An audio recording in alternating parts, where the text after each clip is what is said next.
நம்மளை பொறுத்த வரைக்கும் விராட் கோலி வந்து ஏதாவது ஒரு சாதனை பண்ணியிருந்தா அதை பெருசாக தூக்கி கொண்டாடுறோம். அவர் செஞ்சுரியில் வந்து அதிகமாக அடிச்சிருந்தாலோ இல்லை 50ல் அதிகமாக அடிச்சிருந்தாலோ இல்லை ஐபிஎல் அதிக ரெக்கார்டு வச்சிருந்தாலும் நம்ம அதை தூக்கி ஆகா ஓகன்னு கொண்டாடிட்டு இருக்கோம். அதே மாதிரி ஹிட்மேன் ரோஹித் சர்மா வந்து அதிக செஞ்சுரி அடிச்சிருந்தாலோ இல்லை அதிக ரன் அடிச்சிருந்தாலோ இல்லை சிக்ஸர்கள் வந்து அதிகமாக அடிச்சிருந்தாரோ அவரை தூக்கி கொண்டாடிட்டு இருக்கோம். ஆனால் நம்ம கொண்டாட மறந்த ஒரு முக்கியமான பவுலர் யாருன்னு பார்த்தீங்கன்னா புவனேஸ்வர் குமார் தாங்க. ரீசெண்டாக ஐபிஎல்ல ஒரு ரெக்கார்ட் படைச்சிருக்காரு. அது உங்களுக்கு எத்தனை பேருக்கு தெரியும்னு தெரியல. அதாவது ஃபாஸ்ட் பவுலிங்ல அதிக விக்கெட் எடுத்த பிளேயருங்கிற பேரை அவர் வாங்கிட்டு போயிருக்காரு. 187 விக்கெட் இது வரைக்கும் எடுத்திருக்காரு. அது மட்டும் இல்லாம இன்னும் 2-3 சீசன் விளையாண்டாருன்னா கண்டிப்பா லீடிங் விக்கெட் டேக்கரா அவரை தான் இருப்பாரு. ஆனா நம்ம அவரோட ரெக்கார்டை வந்து பெருசா கொண்டாடுறதும் கிடையாது, பேசுறதும் கிடையாது, ஏன் அதை மதிக்கிறது கூட கிடையாது.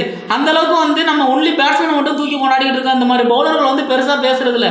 லாஸ்டா அவர் இந்தியன் டீமுக்காக விளையாண்டு 3 வருஷம் ஆச்சு, திரும்ப அவரை இந்தியன் டீமுக்குள்ள எடுக்கவே இல்லை. இதுவும் எதனாலங்கிறது இன்னும் புரியாத புதிராக தான் இருக்கு. ஆனா அவர் ஒவ்வொரு வருஷம் ஐபிஎல்லையும் தன்னை ப்ரூவ் பண்ணிட்டு தான் இருக்காரு.